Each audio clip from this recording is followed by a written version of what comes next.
नमस्कार, आपका भगवान दास तोदिक कॉलेज की ऑनलाइन क्लासेज में स्वागत है। मैं आपका इतिहास विषय में स्वागत करता हूं। कल के वीडियो में हमने पढ़ा था कि पुनर्जागरण के क्या क्या प्रभाव किन किन क्षेत्रों में पड़ रहे थे। तो हमने साहित्य के क्षेत्र में देखा कि भाई साहित्य क्या आलोचना प्रधान हो चुका था, व्यक्तिवादी हो चुका था, मानव की बात साहित्य में की जा रही थी। फिर हमने देखा कि अलग अलग देशों के लोगों ने अलग अलग साहित्य उसमें लिखा था, ठीक है। फिर हमने कला पर प्रभाव देखा था, कला पर मूर्तिकला, चित्रकला, स्थापत्य कला, तीनों क्षेत्रों में एक स्वतंत्र शैली का विकास कला में भी हुआ था। और पुनर्जागरण में यही एक बहुत बड़ी चीज़ थी प्रभाव में कि स्वतंत्र शैली का विकास उसमें हो रहा था और बहुत ज़्यादा ज़रूरी थी कि मानव उन सबके केंद्र में था।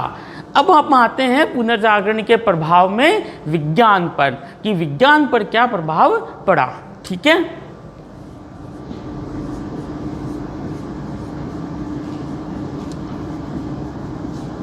पुनर्जागरण के प्रभाव वाला टॉपिक हमारा चल रहा है, उसमें हमें देखना है विज्ञान पर क्या प्रभाव पड़ा। भाई विज्ञान जो है वो एक प्रकृति प्रदत्त ज्ञान होता है जो तथ्यों पे आधारित है और प्रयोगों द्वारा पुष्ट किया हुआ है और निष्कर्ष उसका निकला है। तो निश्चित रूप से पुनर्जागरण में विज्ञान पर भी बहुत अच्छा प्रभाव पड़ा होगा। पुनर्जागरण से पहले की हम बात करेंगे तो उस वक्त जो इंसान था मजहबी विचारों में जकड़ा हुआ था। मजहब जो कहता था उसी के अनुसार इंसान चलता था, वो अपनी स्वतंत्र शैली नहीं विकसित कर पाया था, वैज्ञानिक दृष्टिकोण का उसके पास विकास नहीं हुआ था। पुनर्जागरण में एक व्यक्ति था फ्रांसीसी बेकन। उन्होंने एक टर्म दिया वैज्ञानिक दृष्टिकोण।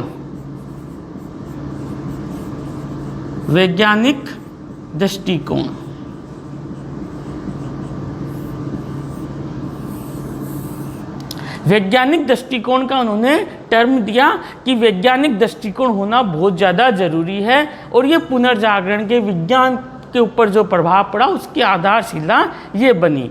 वैज्ञानिक दृष्टिकोण में आपके पास जो चीज़ें आती हैं वो आती है एक तो जिज्ञासा, कि भाई जिसके अंदर वैज्ञानिक दृष्टिकोण होगा वो व्यक्ति जिज्ञासु होगा। जिज्ञासु का मतलब वो हर चीज़ में क्यों का प्रश्न करेगा, ऐसा क्यों हुआ, ऐसा कैसे हुआ। जो प्रश्न जो व्यक्ति कर रहा है वो बड़ा जिज्ञासु है और वैज्ञानिक दृष्टिकोण के लिए बहुत ज़्यादा ये ज़रूरी है कि आपके अंदर जिज्ञासा मौजूद हो। जिज्ञासा होगी तभी आप उसको शांत करने की कोशिश कर पाओगे। तो वैज्ञानिक दृष्टिकोण में जो पहली जो चीज़ है वो है जिज्ञासा। दूसरी जो चीज़ आती है वो है अंधविश्वासों से दूर। अंधविश्वासों से दूर, इसमें जो भी प्रचलित अंधविश्वास चल रहे हैं जो प्रयोगों द्वारा पुष्ट नहीं है, कई चीज़ें उनको आपको मानने से दूर रहना चाहिए। आपको वही चीज़ माननी चाहिए जो आप स्वीकार कर सकते हो, जो प्रयोगों द्वारा पुष्ट हो। किसी ने कहा है, किसी ने देखा है, हमने नहीं देखा, ऐसी जो चीज़ें हैं वो अंधविश्वास के अंतर्गत आती है। आपको इन अंधविश्वासों से दूर रहना चाहिए। वैज्ञानिक दृष्टिकोण वाला व्यक्ति होगा तो वो इन अंधविश्वासों से दूर रहेगा। तीसरा जो वैज्ञानिक दृष्टिकोण वाला व्यक्ति है उसमें असीम धैर्य होना चाहिए। धैर्य बहुत ज़्यादा ज़रूरी है। पेशेंस आपके अंदर होगा तो आप वैज्ञानिक दृष्टिकोण की तरफ जा रहे हो, क्योंकि कोई भी जो विचार है उसको प्रयोगों द्वारा पुष्ट करते हो तो उसके लिए आपके अंदर धैर्य बहुत ज़्यादा ज़रूरी है। क्योंकि धैर्य नहीं होगा तो आप बहुत जल्दी अधीर हो जाओगे और आप अपने विचार को प्रयोग से पुष्ट नहीं कर पाओगे। कहते हैं कि थॉमस एडिसन जिसने इतने सारे आविष्कार किए, बहुत सारे आविष्कार किए, वो सबसे बड़ा फेलियर था। वो कहता था कि किसी भी वो आविष्कार करता था उसमें यदि वो 25 बार फेल हो जाया करता था तो वो कहता था कि मैं फेल नहीं हुआ हूँ, मैं ये जान गया हूँ कि 25 ऐसे तरीके हैं जिसके ज़रिए ये चीज़ें नहीं हो सकती है। तो ऐसा जो दृष्टिकोण होगा, ऐसी जो अप्रोच होगी, वो वैज्ञानिक दृष्टिकोण के अंतर्गत आएगी। अगला हमारा है वैज्ञानिक दृष्टिकोण में कि आपकी परिकल्पनाएं बननी चाहिए, कि आप हर विचार पर अपनी कुछ परिकल्पनाएं बनाओ कि इसका क्या क्या सॉल्यूशन हो सकता है। आप इसके भविष्य में जाके देखो कि भी इसका क्या क्या सॉल्यूशन हो सकता है। फिर उन परिकल्पनाओं को प्रयोगों द्वारा पुष्टि करो, प्रयोगों द्वारा पुष्टि करो कि भाई आपने दो जो परिकल्पनाएं की है उनको प्रयोग करो और उनको पुष्ट करो कि भाई ये सही है या गलत है। ठीक है, फिर जो निष्कर्ष निकलेगा वो हमारा सिद्धांत बनेगा। ठीक है, जो भी हमारा निष्कर्ष निकलेगा वो हमारा सिद्धांत बनेगा। तो ये वैज्ञानिक दृष्टिकोण वाली टर्म फ्रांसीसी ब्रेकन ने दी, जिससे पुनर्जागरण का विज्ञान के ऊपर प्रभाव देखने को मिला। तो ये जो सारी चीजें हुई उसमें एक व्यक्ति था कोपरनिकस।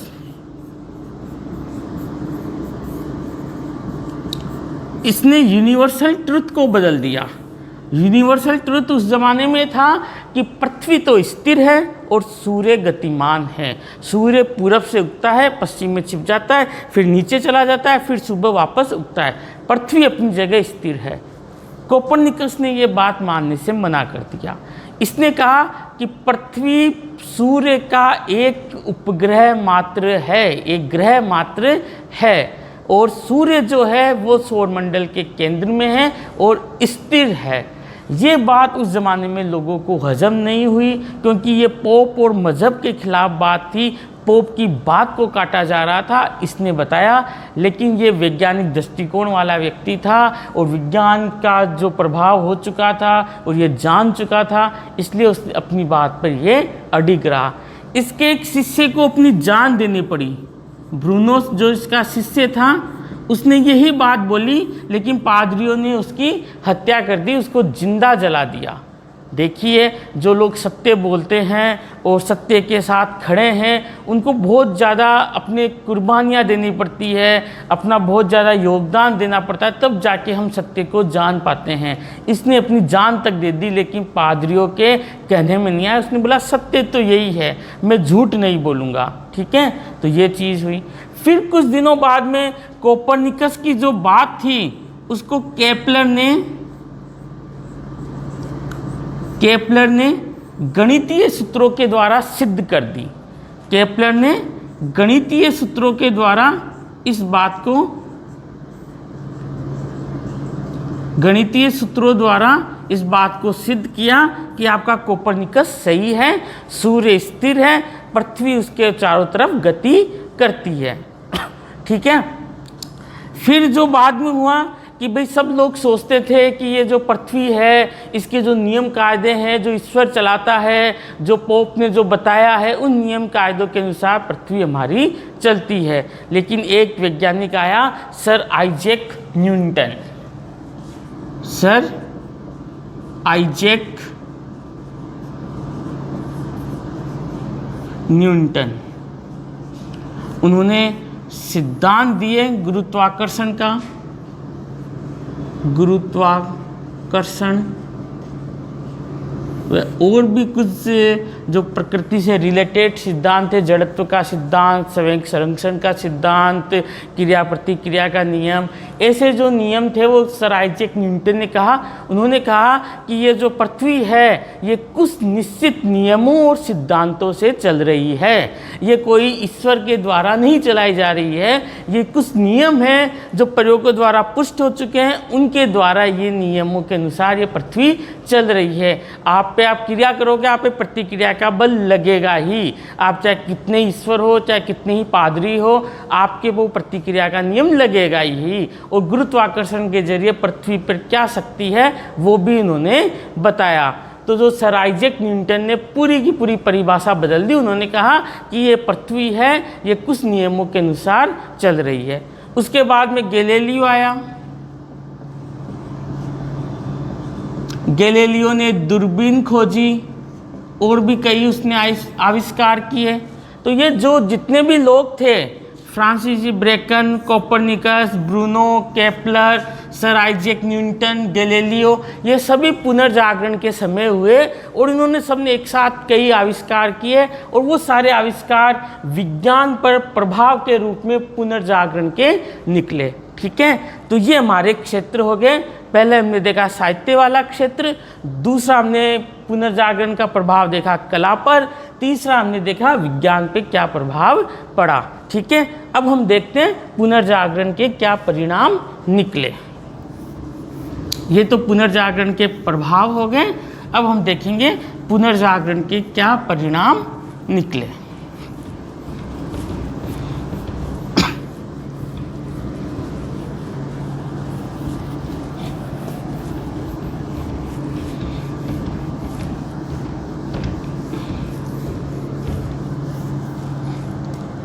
पुनर्जागरण के जो परिणाम हैं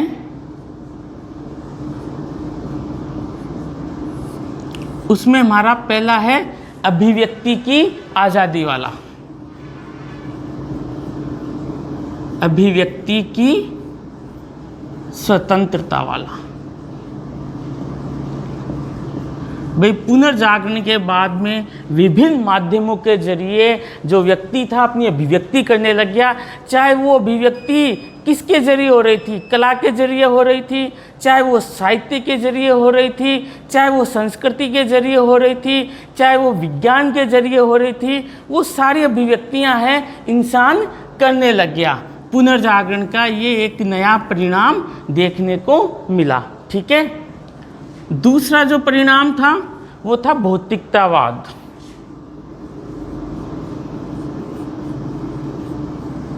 भौतिकतावाद मतलब अब इंसान ईश्वर मजहब के बारे में नहीं सोच रहा था, वो मनुष्य के बारे में सोच रहा था, वो मनुष्य के सुख दुख देख रहा था। तो ये जो सारी चीज़ें थी ये इंसान भौतिकतावाद की तरफ जा रहा था। अब उसको ये कोई मतलब नहीं था कि भाई ईश्वर क्या चाहता है, अब इंसान सोच रहा था कि इंसान क्या चाहता है, इंसान की क्या सोच है, इंसान को सुख कैसे मिलेगा। परलोक की उन्होंने चिंता करना छोड़ दिया, अब वो लौकिक जीवन पर ज़्यादा ध्यान दे रहे थे। तो ये भी एक पुनर्जागरण का परिणाम निकला कि इंसान भौतिकतावाद की तरफ गया। ठीक है, तीसरा परिणाम था वैज्ञानिक दृष्टिकोण का विकास होना। वैज्ञानिक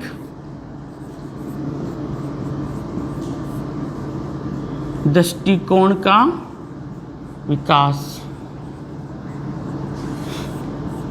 वैज्ञानिक दृष्टिकोण के टर्म के बारे में हमने अभी पढ़ा था कि वैज्ञानिक दृष्टिकोण किस तरह से आदमी में विकसित होता है।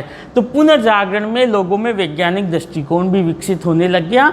अब जो इंसान है वो किसी बात को इस वजह से नहीं स्वीकार कर रहा कि ये बात पोप ने कही है, पादरी ने कही है, या ये बाइबल में या मजहबी ग्रंथों में लिखी हुई है। अब वो जब तक खुद उस बात से संतुष्ट नहीं हो जाता है तब तक वो उस बात को स्वीकार नहीं कर रहा है। मतलब वो क्यों कैसे वाला क्वेश्चन पूछ रहा है। तो ये वैज्ञानिक दृष्टिकोण का विकास भी पुनर्जागरण के परिणामों में आता है। ठीक है, चौथा है पुरातन के प्रति मोह भंग। पुरातन के प्रति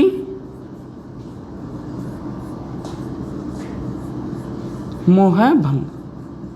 जो पुरातन प्राचीन सभ्यताएं थी, जो प्राचीनता थी, अतीत था, उनके प्रति लोगों का मोह भंग हो गया था।